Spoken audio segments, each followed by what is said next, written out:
அம்மன் முளைப்பாரி கலைக்குழுவிலிருந்து ஸ்வேதா பேசுகிறேன். நாங்கள் இப்போ திருச்சி மாவட்டம் லால்குடி வட்டம் வரக்குப்பை கிராமத்தில் எழுந்தரில் இருக்கும் மகாமாரியம்மன் ஆலயத்தில் முளைப்பாரி வளர்த்திருக்கோம். மகாமாரியம்மன் ஆலயத்தில் முளைப்பாரி மாரியம்மாளுக்கு அழகான பூச்சொருதல் திருவிழா முளைப்பாரி அழகாக வளர்த்திருக்கோம். அம்மன் பிள்ளையார் அம்மன் காதங்க 8 பேரும் காதங்க 8 பேர் குருவங்கள் அழகாக முளைப்பாரி வளர்த்திருக்கோம். இந்த கொஞ்ச நேரத்தில் முளைப்பாரி திறந்து ஊர்வலம் சமயபுரம் மாரியம்மாளுக்கு பூச்சொருதல் திருவிழா நடந்து அங்கேயும் அந்த அம்மா இந்த முளைப்பாரி அம்மா சமயபுரம் ஆலயத்துக்கும் முளைப்பாரி போய் அம்மாவை பார்த்து வரும். உங்கள் ஊரில் சிறந்த முறையில் முளைப்பாரி வளர்க்க புள்ளிப்பாட்டு படிக்க எங்களை அணுகணும். முளைப்பாரி வளர்த்து பாருங்க. இதெல்லாம் முரணுக்கு முளைப்பாரி.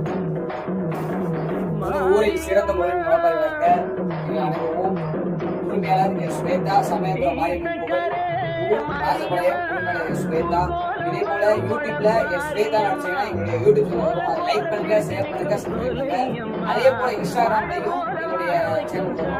அதை ஃபாலோ பண்ணுங்க, கமெண்ட் பண்ணுங்க, கருத்து தெரிவிங்க. இதே போன்று உங்க ஊரில் முளைப்பாரி வளர்க்க எங்களை அணுகுங்க.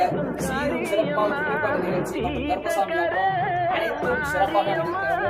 உங்கள் ஊரில் அனைத்து திருவிழாக்களுக்கும் அணுக எங்களுடைய நம்பர் பார்த்தீங்கன்னா கீழே கொடுத்துருப்போம். கூப்பிடுங்க. அனைத்து நிகழ்ச்சிகளும் சிறப்பாக கிடைக்கும். அம்மன் முளைப்பாரி கலைக்குழு யூடியூப்ல அம்மன் முளைப்பாரி கலைக்குழு, இன்ஸ்டாகிராம்ல ஸ்வேதா இருக்கும். எல்லாரும் சப்ஸ்கிரைப் பண்ணுங்க, லைக் பண்ணுங்க, ஷேர் பண்ணுங்க, ஃபாலோ பண்ணுங்க. நாம